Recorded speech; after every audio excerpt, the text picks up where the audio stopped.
Hello students, so today we're going to be talking about solving for the roots of our palabra, and we're also going to be talking about a little bit more on how to convert between this standard form, or this is also called the quadratic formula, and vertex form. So here we have y equals x squared plus 16 plus 71. And we would have a certain palabra, and remember we want to look at the what is a's value. If it's positive, then it's going to be facing up, and if it's negative, we're going to be facing down. So rather than working through the quadratic formula to solve this, we can think about the shape of a palabra. So when you have a palabra, any palabra, it's going to cross the x-intercept twice if it should for our purposes, unless it is less than the x-intercept.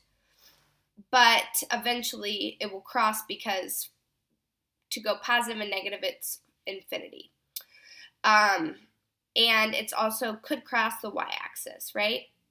So at what point does it cross the x-axis? Well, it crosses the x-axis when y equals 0.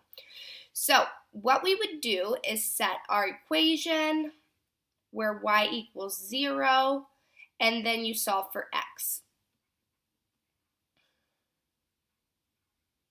Those will get you your two roots. The other way you can do it is factoring.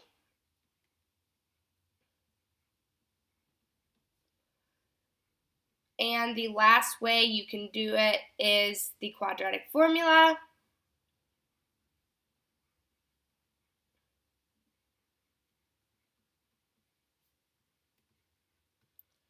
Which, just to remind you, is x equals negative and positive b plus or minus the square root of b squared minus 4ac all over 2a. Now, these ways are going to take you a lot longer than simply graphing our palabra. So we're going to go into Desmos, graph our palabra, and see what it looks like. And just to let you know, this is not what it's going to look like because I just drew a random palabra. Okay, and here is our resulting graph. So we're going to go ahead and click on the line, and that will give us our vertex coordinate.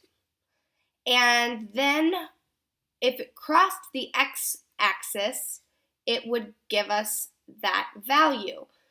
But it's above the x-axis, so we don't have any places where we are crossing the x-axis. Our line of symmetry is always going to be the x value of the vertex, which you can denote by saying x equals, and then you look at your x value again here, -8, to check yourself. And then you can see that our line of symmetry does indeed cut our palabra in half. For this one, how do we find our zeros? Well, where does it cross the x-axis? Well, technically it does not cross the x-axis because it is above the x-axis. So what can we find next? We can come up here and we can look for the spot where it crosses the y-axis, which would be the place where x equals 0. So you can see that it crosses the y-axis at 0,71, which is an important value to know. And lastly, I want to go over for this part our domain and range. So I've noticed that this is the aspect that a lot of students struggle with. So I'm going to try to explain this to the best of my ability. When you're thinking of domain, you always want to consider that domain, let me clear this really quick. Okay, we are going to write the word domain to help us remember. Domain.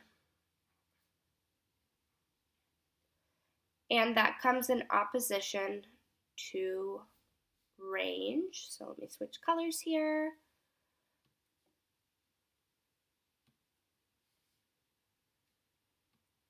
Okay.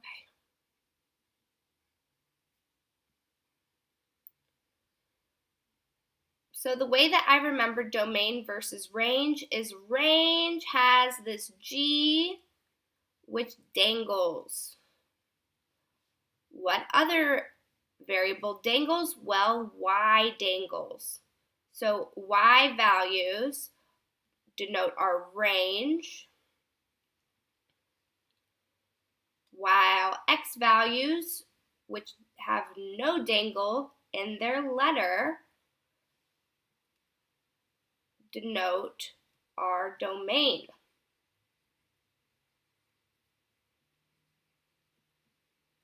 The next thing that everyone struggles with is defining the domain and range, but it's a lot easier than you think.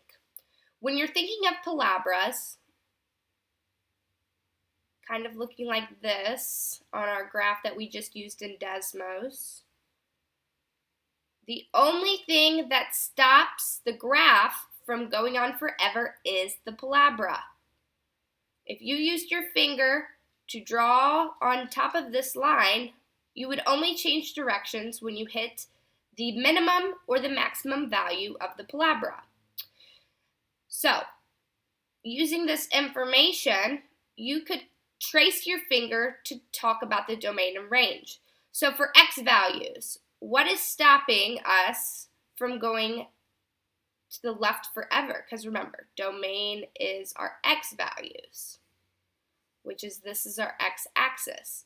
So what's stopping you from going this way forever? Well, nothing. It goes and goes and goes and goes. There's no parabola to stop it. What stops you from going this way forever? Well, let's start at the vertex again. Trace, trace, trace. Oh my goodness, it could go on forever and ever and ever. So what does that mean? Well, that means our domain is negative infinity to infinity. Now let's talk about our range. And just to remind you, our range is the Y values. And here is our Y axis. Here.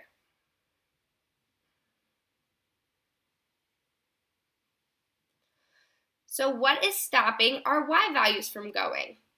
Well, for Y, you always want to start from top or bottom, depending on which way the parabola shifts. So go ahead and start at one part. Now you're going to draw your finger because we're going down, right? Well, we stop here. This is stopping the parabola from going any further on the Y-axis. So this is the minimum value of Y, or our range. The minimum would be stopped at the base of this parabola because it's facing up. And same for here. We could keep going up for infinity. But when we try to go down, we are stopped by the base of the parabola. So when we go back and look at this parabola, our minimum is for our range is stopped by the number 7 because as you trace the graph going from up to down, it is stopped at the number 7. 7 is the lowest point of Y for our range that we could get. But we could go up, up, up, up forever as long as you can think of, because as we keep scrolling, you're never going to see the end of this.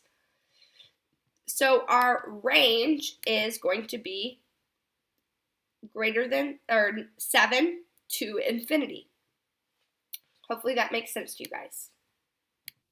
Okay, so again, we can go click on this settings part right here on Desmos, and you can create your table right here, and then you can have some real points on your graph. And you can see that Y never equals 0 because our minimum and our range is going to prevent y from ever equaling 0. That's why we don't have our 2 roots for this equation. Using this table, you should be able to then switch from our standard form here into our vertex form. And just to remind you, our vertex form is going to be, I'm going to draw a line here, y equals a times the quantity of x minus h squared plus k, where h comma k is our vertex. And a is a coefficient, and x and y stay as x and y variables. So now we can go back to our graph and see that our vertex is at what point? Well, our vertex was at negative 8, 7. So our h comma k is negative 8, 7. Now we have y equals a x minus, okay, we have our h value, which is negative 8, so that changes this minus into a plus 8 squared plus 7. Okay, but we can't solidify any of these variables because we have too many. Well, how can we then solve for a? Because a cannot stay as a, x is fine, y is fine, but a needs to have a number. So, to solve for a, we're going to go back and pick a random point. So you can choose any of these coordinates that you got from this table and plug it into our vertex form equation to best suit you in order to solve for a. Now, I'm going to teach you a trick to make your life a little bit easier. We know that if this value inside of these parentheses is equal to 1, 1 squared is always equal to 1. Then you don't have to square anything and do more math than you really need to. So we're going to try to find an x value that is either positive or negative 9. So let's go back to our table. Do we have any x values that are positive or negative 9? No, we don't on this graph, but I bet if I zoom in a little bit, we might be able to find one. So here we have negative 9.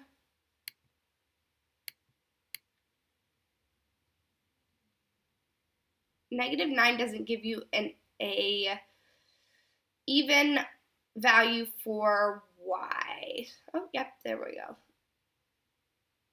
Negative 9, 8. So that's what we're going to use, negative 9, 8. So I call this our random point.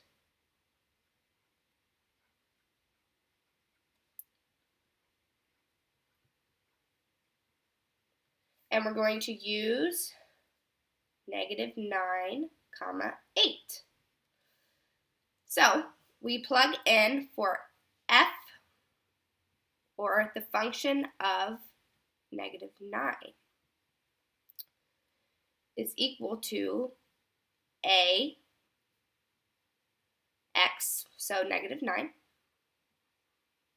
plus 8 squared plus 7. And this will have to be equal to 8, right? Because that's our y value. Okay, so now you'll see that when you solve this, you get negative 1. That made your life so easy because negative 1 squared is 1.